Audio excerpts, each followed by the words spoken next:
СИЗО Нур-Султана умер гражданский активист Дулат Агадил, участник нескольких протестных акций и автор розыгрыша над полицейскими. Официальная версия – острая сердечно-сосудистая недостаточность. Его друзья и знакомые уверены, речь идет об убийстве. Каждый, кто выполнял этот преступный приказ, каждый убивал Дулата Агадила. А Тургымбаев первый, кто его убил. Тургымбаева в отставку. В Бишкеке и Киеве проходят громкие судебные процессы. В столице Кыргызстана Верховный суд пересматривает дело главного политзаключенного страны Азимджана Аскарова. В Киеве известный блогер Жанар Ахмед судится за статус беженца. Репортажи наших корреспондентов из зала суда. Казахстан – это страна, которая хочет расправиться со мной. Я веду здесь очень серьезную политическую борьбу.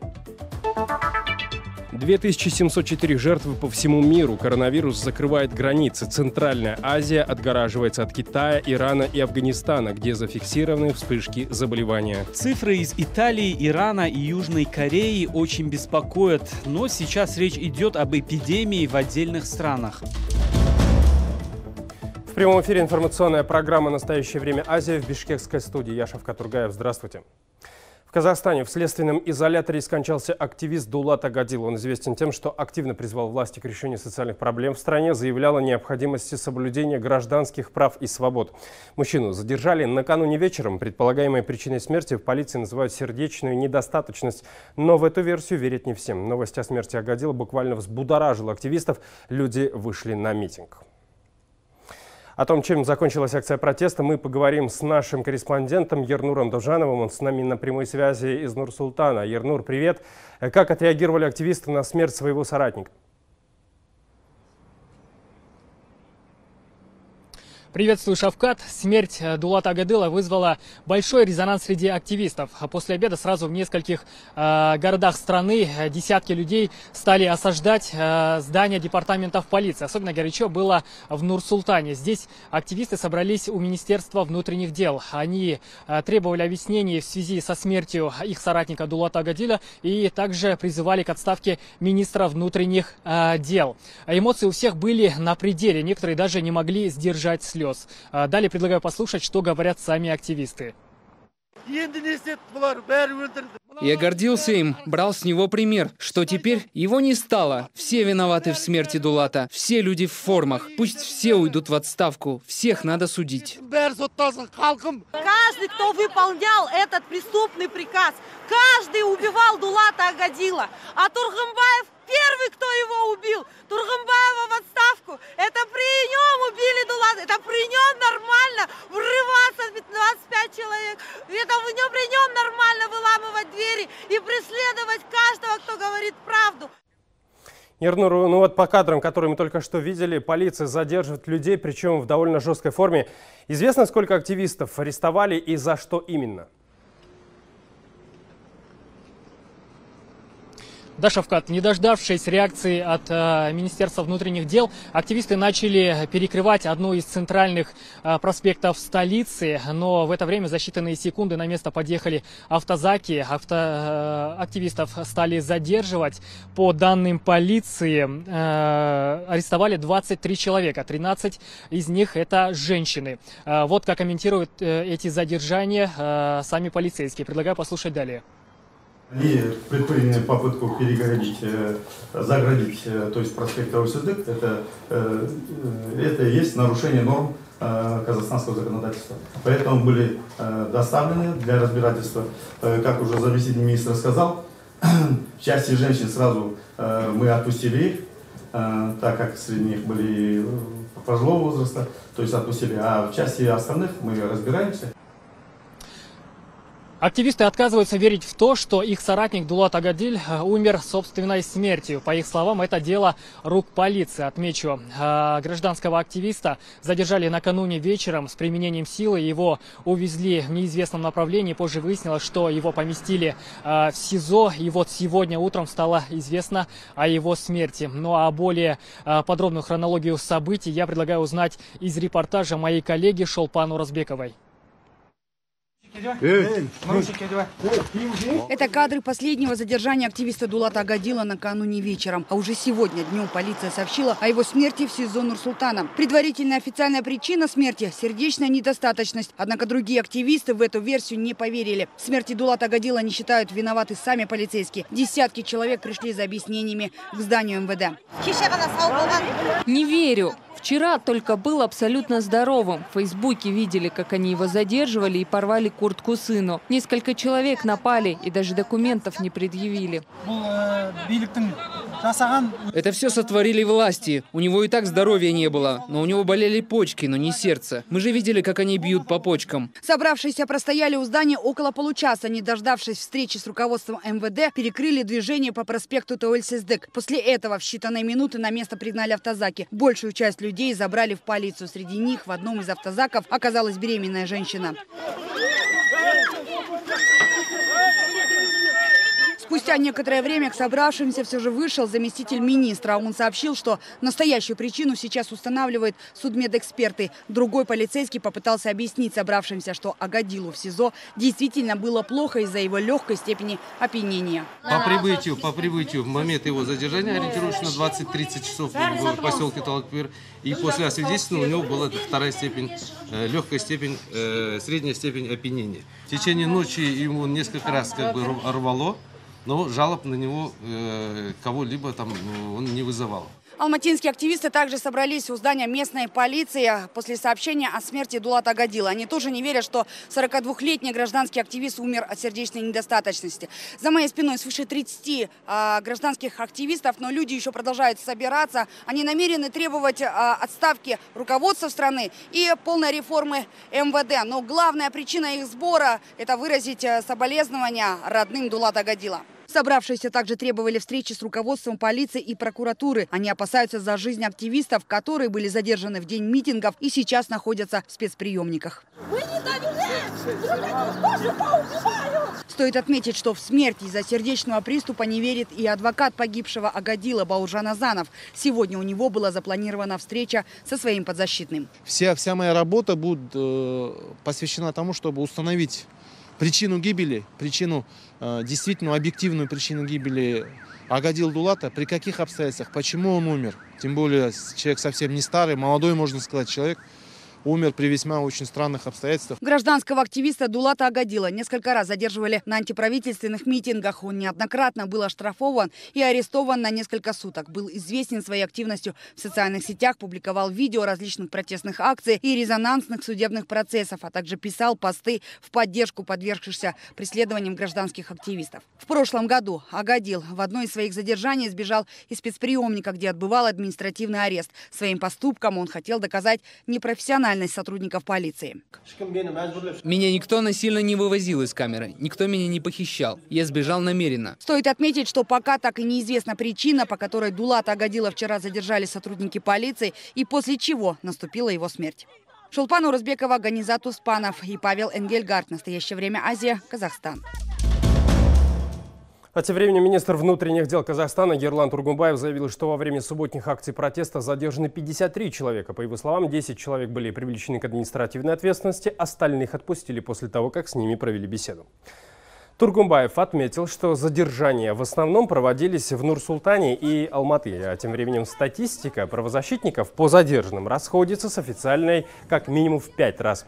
Они называют цифру 300 человек. Гражданские активисты также сообщают, что во время разгона митинга в Алматы 2 человека получили ранения.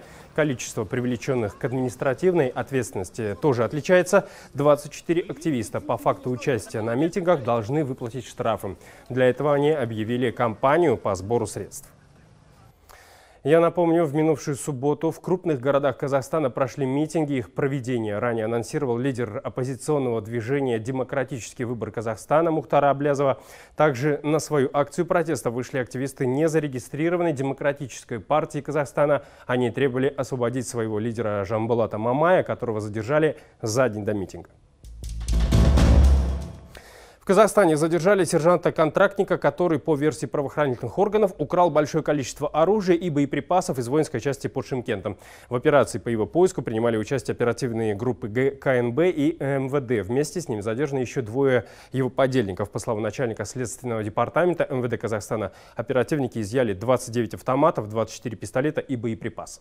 Сейчас у нас возможно второе уголовное дело по халатности войскового наряда, который нес охрану данной войсковой части. Кроме этого, отношение руководства для того, чтобы проверить все факты, как на самом деле удалось им вынести такое количество оружия с войсковой части. То есть вы предполагаете, что они за один день вынесли? Дело в том, что мы сейчас проводим следственные действия, и в части именно руководства войсковой части, а также того наряда будет дана отдельная правовая оценка. Я напомню, по факту пропажи оружия из арсенала воинской части под Шымкентом Главная военная прокуратура Казахстана возбудила уголовное дело. По информации МВД, подозреваемый успел продать 2 пистолета. Оперативники уже обнаружили покупателей и изъяли у них пистолеты. Ранее в группах WhatsApp появилась информация, что в ночь с 19 на 20 февраля младший сержант Абылай Былгамбай самовольно оставил место службы. При этом он якобы забрал с собой 30 автоматов Калашникова, 27 пистолетов Макарова и более 400 патронов. В рассылке также было фото солдат. А в Верховном суде Кыргызстана начался процесс по делу известного правозащитника Азимджана Аскарова, которого приговорили к пожизненному тюремному сроку. Его обвинили в убийстве и разжигании межнациональной розни. Из-за громких расследований правозащитников в стране увольняли милиционеров, а против некоторых из них возбуждали уголовные дела. На заседании побывала и наш корреспондент Джипек Бигалиева. Такое количество журналистов и правозащитников в Верховном суде не собиралось давно. Поэтому почти сразу стало понятно, попасть в зал заседания не всем удастся. Процесс действительно резонансный, и желающих попасть в зал суда настолько много, что некоторые журналисты и наблюдатели все еще стоят здесь на пункте пропуска. И здесь же с нами находится жена Азимджана Аскарова, Хадича Аскарова. Он сидит уже 10 лет. Я очень надеюсь на хорошие вести. Надеюсь, что его сегодня выпустят. Супруг Хадичи известный на юге страны правозащитник Азимджан Аскаров. Он обвиняется в убийстве милиционера и разжигании межнациональной розни. Случилось это во время межэтнических столкновений в 2010 году. До беспорядков правозащитник боролся с милицейским произволом. При этом Аскаров – этнический узбек. В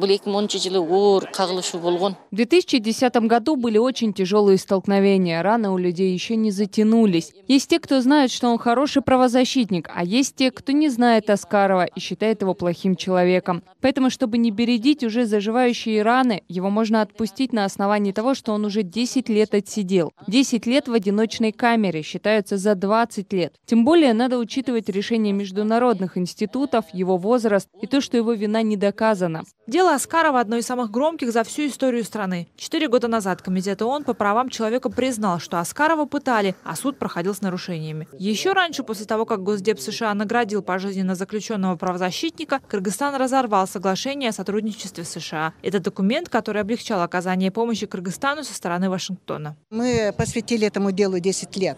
Если Азимджан Аскаров находится в тюрьме, то мы, не находясь в тюрьме, мы тоже находимся в таком же режиме, в очень опасном, очень критическом. Но я очень с оптимизмом могу сказать, что есть шаги и есть реальные надежды, что Кыргызстан все-таки вступит на путь уважения прав и свобод человека и верховенства права. Дело Азимджана Аскарова пересматривали много раз. На этот раз это последняя инстанция. Правда, рассмотрение по существу сегодня так и не началось. Адвокаты правозащитника внесли дополнение к кассационной жалобе. Прокуроры попросили время для ознакомления с ними. Следующее заседание суда назначили на 6 апреля. Джипек Бигалиева, Азат Антумаков. Настоящее время Азия. Бишкек, Кыргызстан.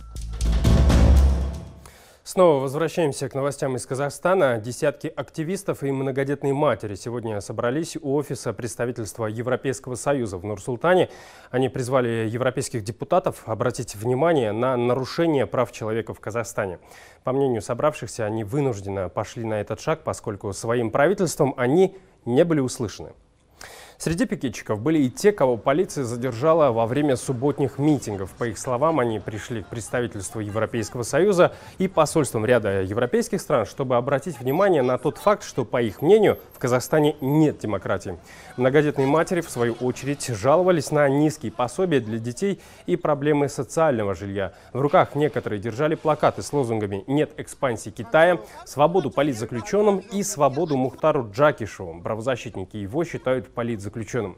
Сейчас в столице Казахстана находится с визитом группа делегатов Европарламента. Они прибыли в Нур-Султан для участия в заседании Комитета парламентского сотрудничества Казахстан-Европейский Союз. Визит евродепутатов проходит на фоне недавних массовых задержаний мирных демонстрантов в ряде городов 22 февраля. Люди говорили как об общих проблемах, так и о частных каких-то вопросах, связанных, тот же самый господин Беляш говорил о ситуации в Синегурском районе, Дина Смаилова говорила о проблемах женщин, Камила Шаканова и Жаслан Сулейменов говорили о проблемах людей с инвалидностью. То есть разные темы затрагивались. Госпожа Тригожина говорила о проблемах политических заключенных. Я говорил об общей ситуации с правами, политическими правами и о характере политического режима, в котором мы находимся. То есть это был такой некий обмен мнениями, или, во всяком случае, больше они нас слушали. Ну, обычные контакты между гражданским обществом и представителями других государств. Киевский суд сегодня вынес решение по делу Жанары Ахмед. Казахстанский блогер просила судей отменить решение Миграционной службы Украины, которая отказала ей в предоставлении политического убежища. Экстрадиции Ахмед вот уже который год добивается Казахстан. Следствие подозревает ее в денежных махинациях. Сама Жанара называет это политическим преследованием за свою оппозиционную деятельность. Про решение суда нам расскажет киевский корреспондент «Настоящего времени» Евгения Токарь. Жанару Ахмед пока не будут возвращать назад в Казахстан. Киевский апелляционный суд частично удовлетворил ее жалобу. Согласно решению, Государственная миграционная служба Украины теперь будет обязана повторно рассмотреть документы Жанары на предоставление ей политического убежища в Украине. Главное преимущество этого решения в том, что оно останавливает процедуру экстрадиции. Но это, естественно, для нас было очень важно, поскольку это самые тяжелые последствия, связанные с этим судебным процессом. Но, тем не менее, это не отменяет того, что все это может снова повториться, и мы снова остались один на один с миграцией. Я напомню, уже дважды Государственная миграционная служба отказывала Жанаре в предоставлении политического убежища здесь, в Украине, аргументируя тем, что она не подпадает под статус беженца. Жанара называет эти решения политическими и говорит, что в случае возвращения назад в Казахстан ее ждет тюремное заключение. Казахстан – это страна, которая хочет расправиться со мной. Я веду здесь очень серьезную политическую борьбу. У нас результаты нашей деятельности видны. Мы являемся организацией, единственной организацией в стране, которая проводит митинги масштабные по всей стране, которая проводит акции. Мы единственная организация, с которой государство в лице Нурсултана Назарбаева, спецслужб, ведет постоянную борьбу. Но теперь процедура повторного рассмотрения ее документов может затянуться как минимум на полгода. Смотрите далее в нашей программе. 2704 жертвы по всему миру. Коронавирус закрывает границы. Центральная Азия отгораживается от Китая, Ирана и Афганистана, где зафиксированы вспышки заболевания. Цифры из Италии, Ирана и Южной Кореи очень беспокоят. Но сейчас речь идет об эпидемии в отдельных странах. Ну а теперь переходим к новостям о коронавирусе. Изоляция как спасение. Узбекистан отгораживается от Афганистана. Таджикистан временно приостанавливает сообщения с Ираном. Число заразившихся новой инфекцией по всему миру превысило уже 80 тысяч человек. COVID-19 проник уже в 36 стран. А тем временем Всемирная организация здравоохранения заверяет, происходящее рано называть пандемией. Как мир пытается спастись от коронавируса, расскажет корреспондент «Настоящего времени» Дарья Тимофеева. Азия спасается от коронавируса закрытием границ. Если власти Узбекистана только обдумывают, затворять ли пункты пропуска с Афганистаном, то в Таджикистане уже приостановили авиасообщения с Ираном. В Кыргызстане всех прибывающих из этой страны, а также Китая, Южной Кореи, Японии теперь будут помещать в карантин на 14 дней. Руководство страны заявляет, что готово противостоять угрозе вируса, но молится, чтобы обошлось без заражений. Не дай бог, если зарегистрируется случай, мы изолируем человека. Для этого у нас есть специальные вещи, отдельные шлемы и так далее. Есть все необходимое. Мы сейчас готовы максимально. В Иране за сутки умерли еще 2. Общее число жертв – 16 человек. Минздрав, по сообщению Reuters, просит граждан не покидать жилища без необходимости. Эпидемией охвачены уже 36 стран мира. Количество выявленных зараженных превысило 80 тысяч. Всемирная организация здравоохранения заявила, что распространение вируса может принять более серьезные масштабы, но пока называть это пандемией рано. Цифры из Италии, Ирана и Южной Кореи очень беспокоят, но сейчас речь идет об эпидемии в отдельных странах. Пандемией называют распространение нового вируса по всей планете. На борьбу с COVID-2019 Европейская комиссия выделит из союзного бюджета более 232 миллионов евро. Деньги пойдут на разработку вакцин, лечение и диагностику вируса. Часть средств потратят на эвакуацию граждан ЕС из Уханя. В США собираются также показать готовность к возможной вспышке эпидемии на территории страны. Для этого администрация президента Трампа попросила у Конгресса выделить $2,5 миллиарда для закупки всего необходимого.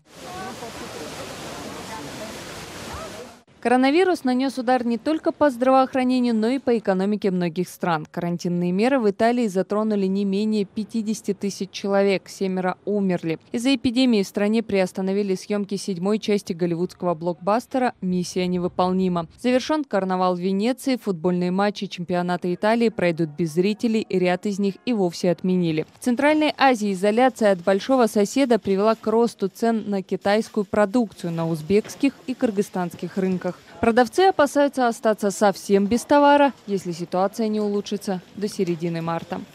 Дарья Тимофеева, Самат Алышбаев. В настоящее время Азия. Ну а в конце нашего выпуска мы хотим рассказать историю Жасурбека Узакова. Он приехал в Соединенные Штаты Америки 8 лет назад. Жасурбек велорикша, у него есть небольшой бизнес, но его главная фишка – это селфи со знаменитостями, которые постоянно попадаются ему на глаза. Но о том, с кем удалось Жасурбеку все-таки сфотографироваться, смотрите в нашем репортаже. Киану Ривз, он вообще отличный мужик. А я издалека видел, я говорю, можно фото? Он говорит, давай, давай. Брюс Уиллис легенда, но он чуть-чуть агрессивный чувак, оказывается.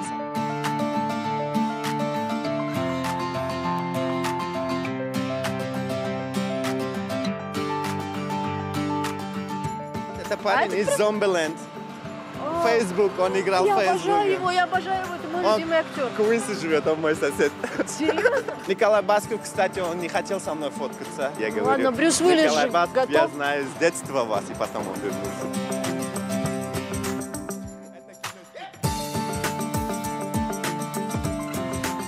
Мы подошли двое, говорим, мы знаем Роберт Де Ниро, можно фоткаться? Он говорит, я по телефону общаюсь. Еще у меня одежда старая, говорит, давайте в следующий раз.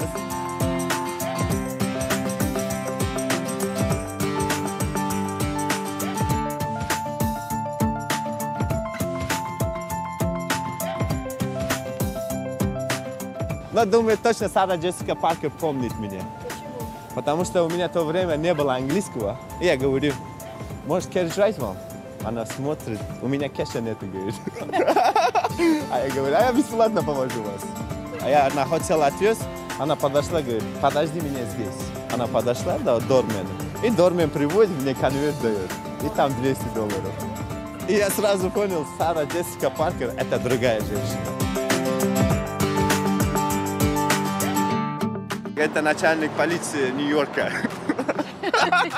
Подходит, говорит, эй, ты байк свой убери отсюда. Я говорю, можно с вами фоткаться?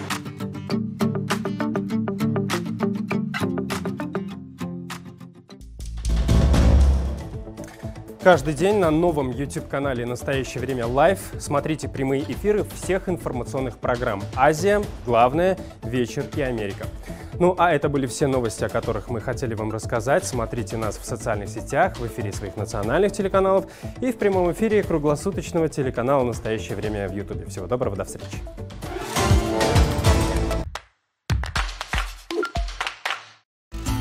Я приехала в июне, и я надеялась, что все, меня сейчас отпустят. Ну, тебе я приеду, скажу, здрасте, я не хочу вас работать, отпустите меня.